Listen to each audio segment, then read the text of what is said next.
Hello, friends. You are welcome to Sky Limit Institute of English. Today, we are going to learn chapter number 41 Active Passive Voice. વિદ્યાર્થી મિત્રો, આજે આપણે active passive વોઇસમાં ચાલુ ભૂતકાળનું એક્ટિવમાંથી પેસિવમાં કરતા શીખવાનું છે. તો સૌપ્રથમ ચાલુ ભૂતકાળને ઇંગ્લિશમાં શું કહેવાય એ જોશું.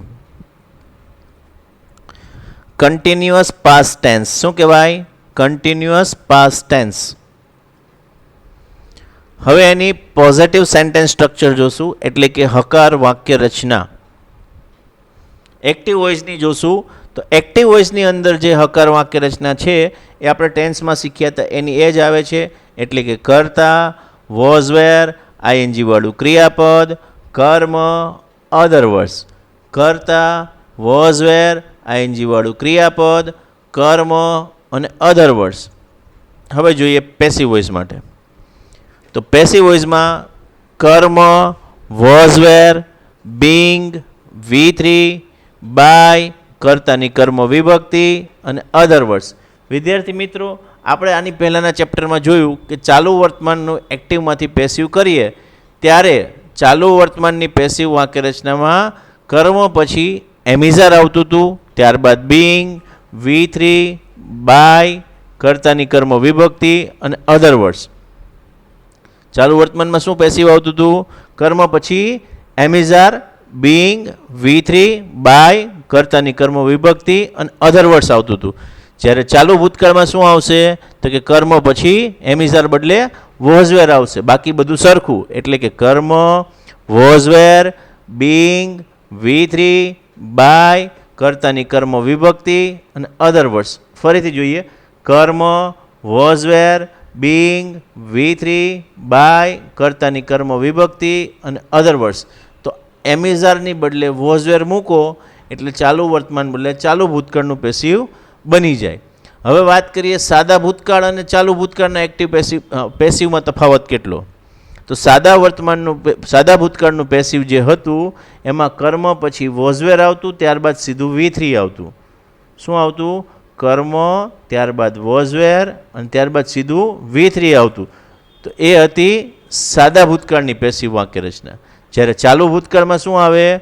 કર્મ, વોઝવેર, બીંગ અને ત્યારબાદ V3.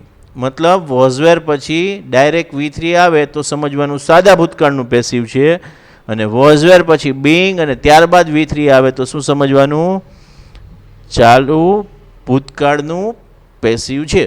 ઓકે, હવે ઉદાહરણ જોઈએ એક્ટિવ વોઇસનું. We were learning English in sky Limit. We were learning English in sky Limit. અમે અંગ્રેજી સ્કાય લિમિટમાં શીખી રહ્યા હતા. અમે અંગ્રેજી સ્કાય લિમિટમાં શીખી રહ્યા હતા. પેસિવ વોઇસ જોઈએ.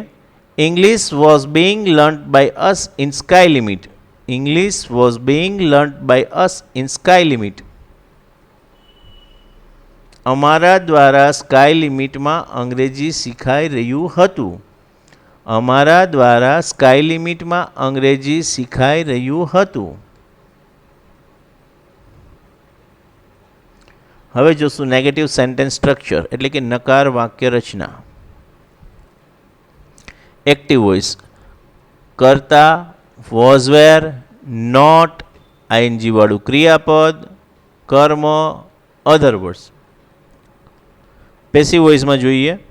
કર્મ, was were, not, being, V3, by, કર્તાની કર્મ વિભક્તિ, અધર વર્ડ્સ.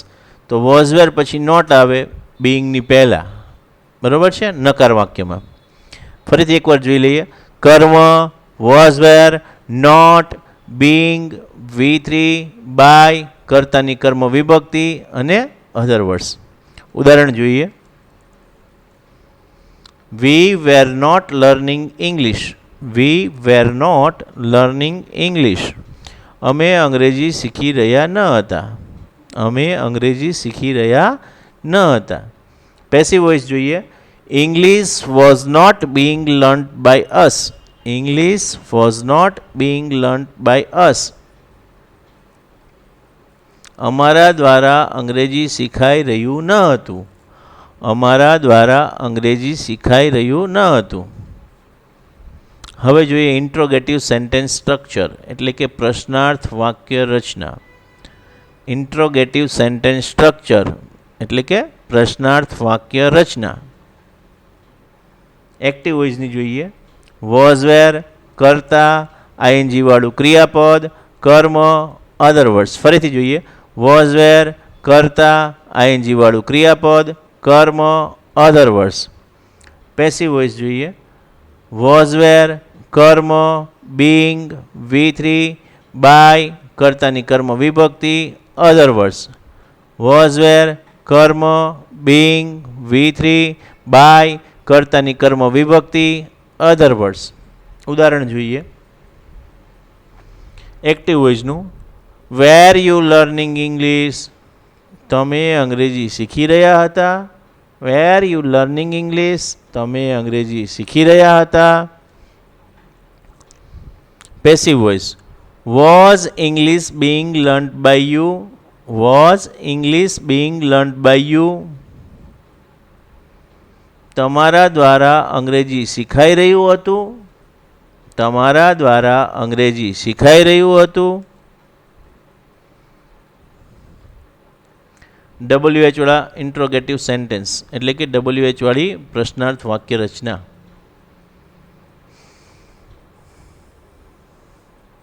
સૌપ્રથમ એક્ટિવ વોઇસ જોઈએ. WH, વોઝ વેર, કર્તા, આઈએનજી વાળું ક્રિયાપદ, કર્મ, અધર વર્ડ્સ. ફરીથી જોઈએ. WH વાળો શબ્દ, વોઝ વેર, કર્તા, આઈએનજી વાળું ક્રિયાપદ, કર્મ, અધર વર્ડ્સ. હવે પેસિવ જોઈએ. WH વાળો શબ્દ, વોઝ વેર, કર્મ, બીંગ, V3, બાય, કર્તાની કર્મ વિભક્તિ, અધર વર્ડ્સ. WH વાળો શબ્દ, વોઝ વેર, કર્મ, બીંગ, V3, બાય, કર્તાની કર્મ વિભક્તિ, અધર વર્ડ્સ. ઉદાહરણ જોઈએ. Active voice.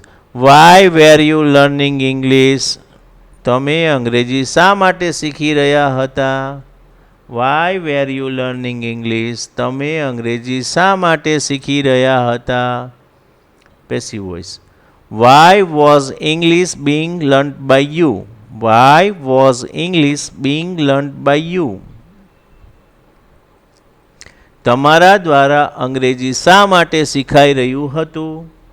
તમારા દ્વારા અંગ્રેજી શા માટે શીખાઈ રહ્યું હતું? WHO વુ ઇન્ટ્રોગેટિવ સેન્ટેન્સ સ્ટ્રક્ચર એટલે વુ વાળી પ્રશ્નાર્થ વાક્ય રચના. સૌપ્રથમ એક્ટિવ વોઇસની વાત કરીએ.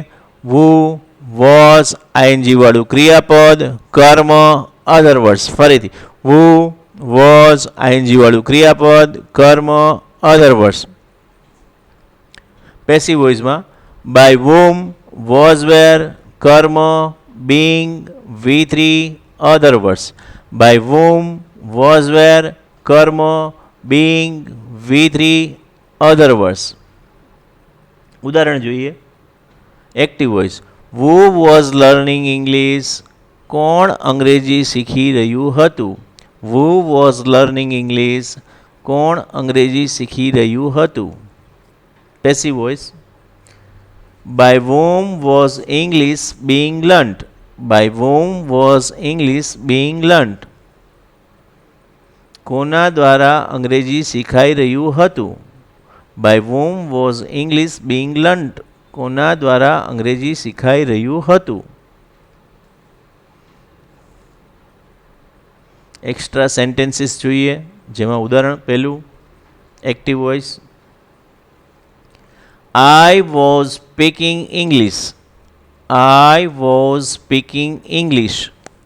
હું અંગ્રેજી બોલી રહ્યો હતો. Passive voice. English was being spoken by me. English was being spoken by me.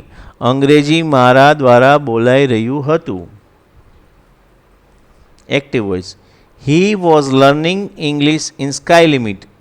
He was learning English in Sky Limit. તે સ્કાય લિમિટમાં અંગ્રેજી શીખી રહ્યો હતો.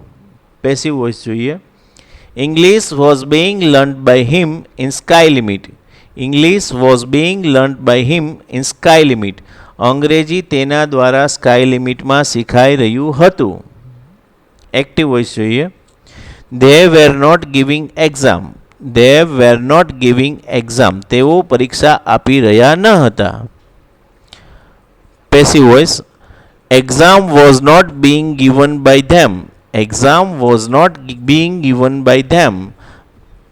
પરીક્ષા તેઓ દ્વારા અપાઈ રહી ન હતી. પરીક્ષા તેઓ દ્વારા અપાઈ રહી ન હતી. Active voice. Were you drinking tea? તમે ચા પી રહ્યા હતા. Passive voice. Was tea being drunk by you? Was tea be drunk by you? તમારા દ્વારા ચા પીવાઈ રહી હતી. Was tea being drunk by you? તમારા દ્વારા ચા પીવાઈ રહી હતી. Active voice. Where were you learning English? Where were you learning English? તમે અંગ્રેજી ક્યાં શીખી રહ્યા હતા. Passive voice.